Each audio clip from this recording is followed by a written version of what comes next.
बिस्मिल्लाहिर्रहमानिर्रहीम। अस्सलाम वालेकुम। हकीकत टीवी साइंस एंड हेल्थ में खुश आमदीद। ईरान जंग का सबसे बड़ा पहला झटका लगा है कि अमेरिका की स्पिरिट एयरलाइंस शट डाउन होने के लिए जा रही है। और ये इतना बड़ा झटका है, इतना बड़ा झटका है जिसने अमेरिका की बुनियादें हिलाना शुरू कर दी हैं। आप ये सोचें कि जब तेल की कीमतें ऊपर जाती हैं तो सबसे पहले बजट एयरलाइन का बेड़ा गर्क होता है। इन्होंने गवर्नमेंट को कहा कि आप हमें पैसे दें, मिलियंस ऑफ डॉलर्स। हम लोग पूरी तरह अब इस वक्त तबाही की तरफ जा रहे हैं। हम अपने ऑपरेशंस कायम नहीं रख सकते, हमारे पास पैसे खत्म हो गए हैं और फाइनेंशियल बर्डन इस वक्त बहुत ज़्यादा है। तेल की कीमतें ऊपर चली गई हैं और जो तेल की कीमतें जब ऊपर जाती हैं तो सबसे पहले बजट एयरलाइंस जो कि बड़े लिमिटेड प्रॉफिट पर काम कर रही होती हैं, उनका बेड़ा गर्क होता है। उन्होंने कहा कि फ्यूल की कॉस्ट आउट ऑफ कंट्रोल हो चुकी हुई है, अब हम ये काम नहीं कर सकते हैं, हमारे पास अब रिकवरी का चांस ही कोई नहीं है। और आप इमेजिन करें कि ये इतना बड़ा झटका लगा है, इतना बड़ा झटका लगा है कि सबसे पहले ये बड़ी एयरलाइन अब शट डाउन होने जा रही है। अब मामला यहाँ पर नहीं रुक रहा, अब वो सिनेरियो आ गया है कि जिसमें अमेरिका को तबाही का सामना करना पड़ा है।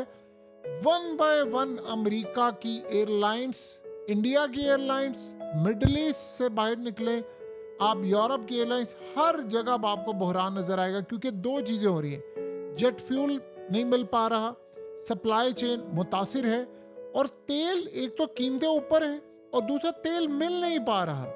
ये सबसे बड़ा चैलेंज ये बना हुआ है।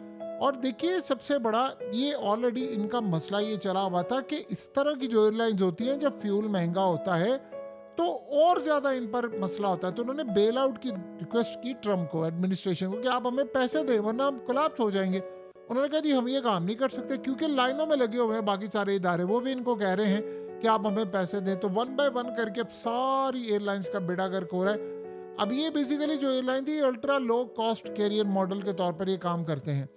तो फ्यूल की कीमतें जब ऊपर जाती हैं तो तमाम चीजें ऊपर जाती हैं, तो मुकम्मल तौर पर तबाही का अब शिकार हो रही हैं। अब वार्निंग जारी हो गई है कि अमेरिका और भारत की जो एयरलाइंस है उनका भी बेड़ा गर्क होने वाला है। क्योंकि ये सबसे पहले जो बजट एयरलाइंस होती हैं उनका बेड़ा गर्क होता है, क्योंकि कीमतें चली जाती हैं ऊपर। जब कीमत ऊपर जाती है तो दुनिया में होता क्या है कि सबसे पहले लोग ट्रैवल करना बंद करते हैं। ऊपर से आप ये देखें कि अभी तक रिकवरी का कुछ नहीं पता। अभी आपको ये जो चीज़ नज़र आ रही है ये आपको 2020 के दौर में भी नजर आई थी। बहुत सारी एयरलाइंस बैंकरप्ट होना शुरू हो गई थी, ये शट डाउन हो रही हैं, अब इनको बेचना पड़ेगा। इसी तरह बहुत सारी एयरलाइंस का मामला है। अब आप ये सोचें कि अभी तो ये मामला है, ईरान ने दिया है प्रपोजल, ट्रम्प के ऊपर प्रेशर है कि भाई तू प्रपोजल को एक्सेप्ट कर और इस जंग को बंद कर, नहीं तो बाकी अमेरिका के इदारे भी बैंकरप्ट होना शुरू हो जाएंगे। अब आप बताएं कि अगर ऐसी सूरत हाल पैदा होती है तो अमेरिका किस लेवल पर जाकर काम कर सकता है? उनके पास तो बचने के लिए कोई रास्ता नहीं है। अब ये ट्रम्प ने कहा है कि ईरान ने जो नई तजावीज़ भिजवाई हैं मैं उससे मुतमईन नहीं हूँ। अब आप ये सोचें कि जब आप मुतमईन नहीं हैं तो उसके बाद फिर आपने करना क्या है? देखिए ट्रम्प इस वक्त तपा बैठा हुआ है, उसको नहीं समझ आ रही अपने इदारे कैसे बचाए। हुआ ये है कि उसने कहा कि अपनाए हॉर्मस अबोर करने वाले जितनी भी शिपिंग कंपनीज हैं उन पर मैं पाबंदी लगाने जा रहा हूँ। यानी जिन लोगों ने ईरान को पैसा दिया है मैं उन शिपिंग कंपनीज को छोड़ूंगा नहीं। अब वो ये कह रही हैं आप एक काम करें, फिर अब अपनी नेवी को भेजकर अपना हॉर्मस खुलवा लें, स्ट्रेट ऑफ हॉर्मस खुलवा लें ना आप लोग।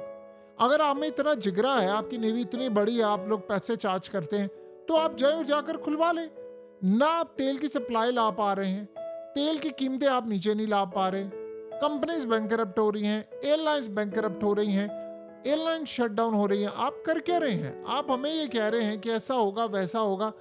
देखिए ईरान ने अमेरिका से मुज़ाकरात के लिए एक इन्वेलप दिया जो पाकिस्तान के जरिए, फिर आगे वो अमेरिका तक पहुंचा। अब मसला सारा ये है कि पूरी दुनिया के अंदर हुकूमतें तेल की कीमतें इस वक्त बढ़ा रही हैं।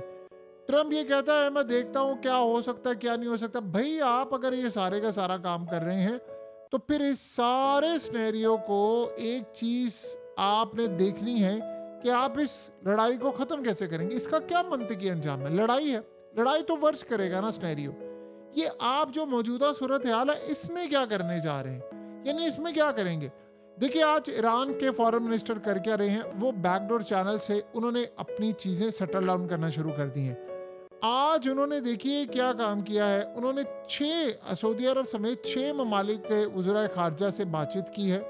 यानी सऊदी अरब, मिस्र, तुर्की, कतर, इराक और अज़रबैजान सबसे रब्ता किया है। और सऊदी अरब ये चाह रहा है कि बैक एंड पर मामला तय हो, चीज़ें आगे चले, वो आगे लेकर जा रहे हैं। मसला सारा यहाँ पर ये है कि अमेरिका अब करेगा क्या। आज ईरान ने कहा है कि हमारा 100 अरब डॉलर से ज़्यादा नुकसान हुआ है। रिसेंटली उन्होंने कहा था कि 250 अरब डॉलर के करीब हमारा नुकसान हुआ है। तो वो अब इस लेवल पर आ गए हैं कि चलो 250 है, हम 100-150 अरब डॉलर भी कहीं से हमें इनसे मिल जाए तो हम वो लेंगे।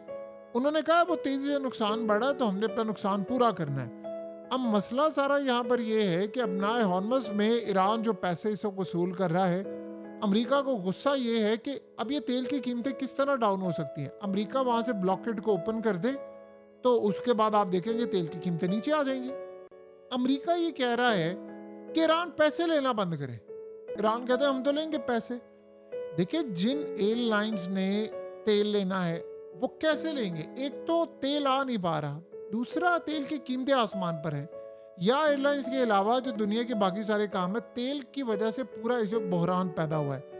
आपको पता है दुनिया के अंदर सिर्फ एक मुल्क है, वाहिद एक मुल्क है जहां तेल की कीमतें न बढ़ी है ना उनको सरोकार है कि चाहे $10,000 बैरल पर भी दुनिया में अगर चला जाए तो उनको कतन कोई फर्क नहीं पड़ता। और वो ईरान 8 रुपए लीटर पाकिस्तानी रुपीस में वहां पर तेल बिकता है। अब बहुत सारे लोग कहते हैं कि जी दुनिया में और भी बहुत सारे ममालिक तेल बेचते हैं तो वहां पर कीमत क्यों फिर ज्यादा है? उनका तो अपना तेल निकलता है। मसला ये है कि वो सारे ममालिक अमेरिका की तय की हुई पेट्रो डॉलर में जब वो तेल बेचते हैं तो वो इंटरनेशनल करेंसी के मुताबिक, इंटरनेशनल रेट के मुताबिक बेचते हैं। ईरान का मसला ये है कि वो इंटरनेशनल रेट के मुताबिक तेल नहीं बेचता अपनी अवाम को। वो कहता है तेल हमारा है, हम इनको सस्ता देंगे। तो लोगों को वहां पर तेल का कोई मसला नहीं है, गैस का वहां पर कोई मसला नहीं है। ये दो मेजर कंपोनेंट्स है। इसीलिए आपने गौर किया है कि ईरान का पर कैपिटा दुनिया की तमाम तर पाबंदियों के बावजूद पाकिस्तान से कई गुना बेहतर है। बिजली भी वहां पर इसलिए सस्ती है, वहां पर गैस भी सस्ती है, वहां पर तेल भी सस्ता है, ये तमाम चीजें सस्ती हैं।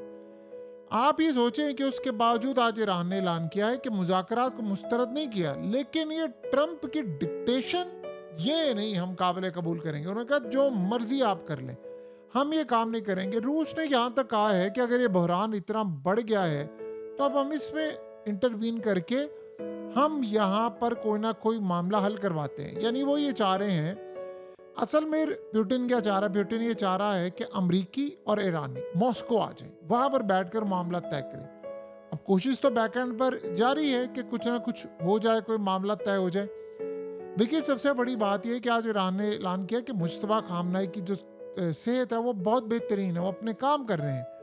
दुनिया में सबसे बड़ा मसला ये है कि ईरान जंग के बायस अभी तो आपको ये एयरलाइंस की तबाही आ रही है, खुराक का बहरान पैदा होने वाला है।